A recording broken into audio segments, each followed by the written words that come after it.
استاد العلماء، استاد الحدیث و تفسیر، استاد الخطبہ حضرت مولانا مفتی محمد اسد درخواستی صاحب جو بڑے خوبصورت انداز میں آپ حضرات کے سامنے اپنے خیالات کا اظہار فرما رہے تھے، اب تشریف لاتے ہیں۔ اللہ نے جن کو چھوٹی عمر میں بہت ساری عزتوں سے نوازا ہے، اللہ نے بہت ساری عزتوں سے نوازا ہے، اور ہم دعا گو ہیں اللہ اور عزتوں سے نوازے۔ تشریف لاتے ہیں مجاہد اسلام، مجاہد ختم نبوت حضرت مولانا عامر فاروق عباسی صاحب۔ ان کی آمد سے قبل اللہ کے نام کو بلند کریں، نعرہ تکبیر۔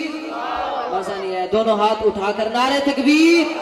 تاج و تخت ختم نبوت، عظمت صحابہ۔ تشریف لاتے ہیں حضرت مولانا عامر فاروق عباسی صاحب۔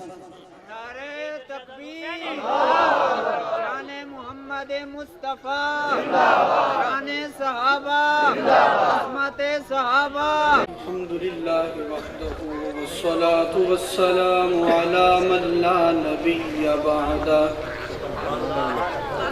اما بعد اعوذ باللہ من الشیطان الرجیم، بسم اللہ الرحمن الرحیم۔ والذی ارسل رسولہ بالہدی ودین الحق لیظہرہ علی الدین کلہ وکفی باللہ شہیدا، صدق اللہ العظیم۔ میرے لیے انتہائی واجب الاحترام استاد العلماء حضرت مولانا مفتی محمد اسد درخواستی صاحب، حضرت مولانا نسیم احمد صدیقی صاحب، استاد القراء حضرت قاری محمد احمد فاروقی صاحب، استاد القراء حضرت قاری میاں اظہر اقبال رحیمی صاحب، اور اسٹیج پر موجود دیگر مقتدر علماء کرام، آج یہاں آپ کی اس بستی میں حضرت قاری طارق محمود عظیمی صاحب کی دعوت پر یہاں آج حاضری کا شرف حاصل ہوا۔ مجھ سے قبل حضرت مولانا مفتی محمد اسد درخواستی صاحب بہت تفصیل کے ساتھ اور بڑے اچھے انداز سے حضور اقدس صلی اللہ علیہ وسلم کے ساتھ ایک مسلمان کو کیسی محبت ہونی چاہیے اس بارے میں وہ اپنے خیالات کا اظہار فرما رہے تھے۔ تو میرے عزیز دوستوں اور بزرگوں، بحیثیت مسلمان میرا اور آپ کا، ہم سب کا یہ عقیدہ ہے کہ اللہ رب العزت نے حضور اقدس صلی اللہ علیہ وسلم جیسی عظیم شخصیت، سب سے اعلیٰ اور سب سے افضل پیغمبر جو اللہ نے ہمیں عطا فرمائے، تو سب سے اعلیٰ اور سب سے افضل پیغمبر کے امتی ہونے کا ہم پر بھی یہ حق ہے کہ ہم بھی اپنی جان، مال اور اولاد سے زیادہ سرکار دو عالم صلی اللہ علیہ وسلم سے محبت کریں۔ سیدنا عمر فاروق رضی اللہ تعالی عنہ نے ایک مرتبہ سرکار دو عالم صلی اللہ علیہ وسلم سے یہ بات عرض کی، اے اللہ کے رسول، میرے اس وجود کے اندر جو جان ہے، اس جان کے علاوہ دنیا کی ہر چیز سے مجھے آپ زیادہ محبوب ہیں۔ تو آپ سب نے فرمایا، اے عمر، آپ کا ایمان تب کامل ہوگا جب میں آپ کے اس وجود کے اندر موجود جان سے بھی زیادہ میں آپ کو محبوب ہوں گا۔ تو پھر سیدنا عمر رضی اللہ تعالی عنہ نے فرمایا، اے اللہ کے رسول صلی اللہ علیہ وسلم، میں یہ اعلان کرتا ہوں کہ آپ دنیا کی ہر چیز سے مجھے زیادہ محبوب ہیں، حتیٰ کہ میرے اس وجود کے اندر جو جان ہے، آپ مجھے اس سے بھی زیادہ محبوب ہیں۔ تو پھر آپ صلی اللہ علیہ وسلم نے فرمایا، عمر، ہاں، اب جا کر تمہارا ایمان کامل اور مکمل ہوا ہے۔ تو میرے عزیز دوستوں اور بزرگوں، یقیناً ہم میں سے ہر ایک مسلمان کا ایمان وہ تب جا کر کامل، مکمل اور اکمل ہوگا جب ہمارے اندر حضور اقدس صلی اللہ علیہ وسلم کی محبت سب سے زیادہ ہوگی۔ اور حضرت ذکر فرما رہے تھے کہ ان گستاخان رسول کا، تو آج ہم اگر ان تمام قرآن و احادیث کو اٹھا کر دیکھیں تو گستاخی نبوت یہ ایک ایسا گندا فعل ہے کہ جب بھی آپ صلی اللہ علیہ وسلم کے زمانے میں بھی اگر کسی نے گستاخی کی تو خود اللہ رب العزت نے اپنے قرآن کے اندر ان گستاخوں کی گستاخی کا بھی جواب دیا۔ علماء یہاں موجود ہیں، سورہ کوثر اور سورۃ اللہب، یہ دو گستاخوں کی گستاخی کے جواب میں اللہ نے نازل فرمائی۔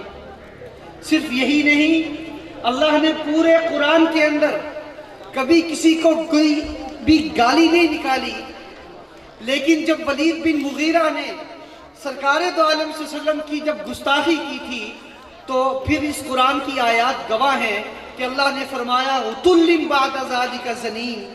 حضرات اساتذہ تشریف فرما ہے کہ زنین کا مطلب یہ ہے، اللہ نے فرمایا اے ولید تو نے میرے حبیب کو مجنو صرف کہا ہے، میں خدا یہ کہتا ہوں کہ اے ولید تو صرف مجنو نہیں بلکہ زنین، تو حرامی نسل ہے۔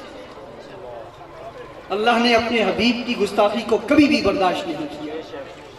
آج بحیثیت مسلمان ہمیں بھی اپنا یہ عقیدہ رکھنا چاہیے کہ ہم بھی سرکار دو عالم صلی اللہ علیہ وسلم کے ان گستاخوں کو منہ توڑ جواب دیں، اور جس طرح حضرت فرما رہے تھے کہ آج کفار کے لیے جو سب سے بڑی چیز یہ ہے کہ ان کا اقتصادی بائیکاٹ کیا جائے، ان کی معیشت کو کمزور کیا جائے، اور ان کی معیشت کمزور اسی طرح ہوگی کہ جب میں اور آپ ان کی مصنوعات کو استعمال کرنا چھوڑ دیں گے۔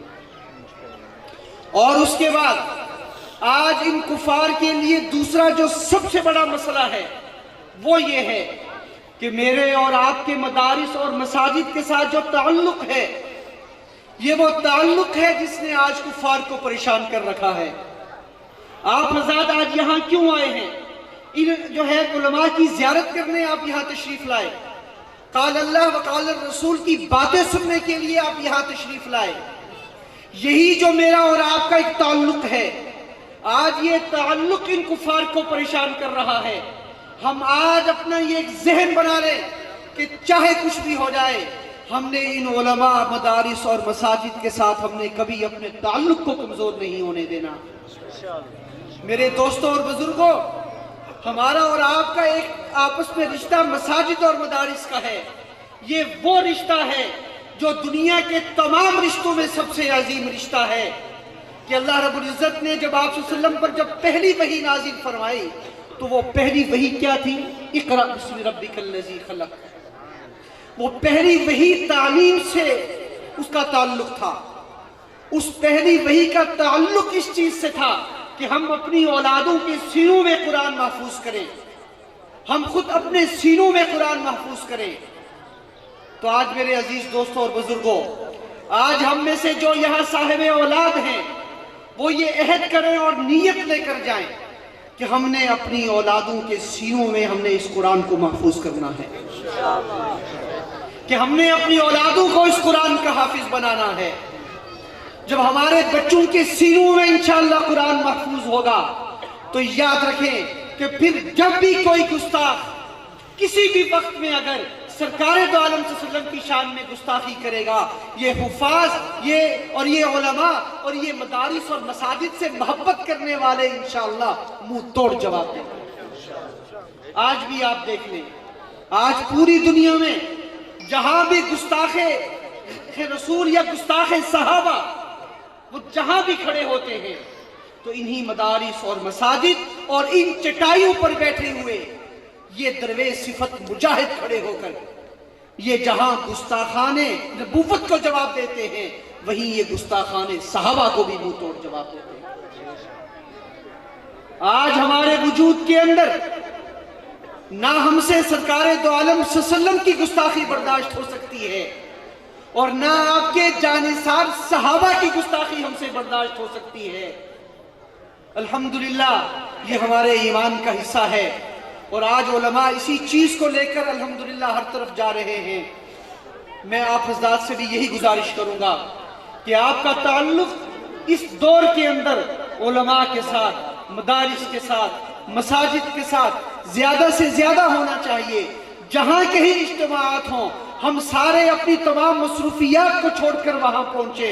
ہو سکتا ہے اللہ رب العزت ہمارے اسی یہاں پر مل بیٹھنے کو ہی ہماری بخشش اور مغفرت کا ذریعہ بنا دیں۔ اللہ رب العزت سے دعا ہے اللہ ہمیں ہمیشہ اہل حق کے ساتھ رہنے کی اور جڑ کر رہنے کی توفیق نصیب فرمائے۔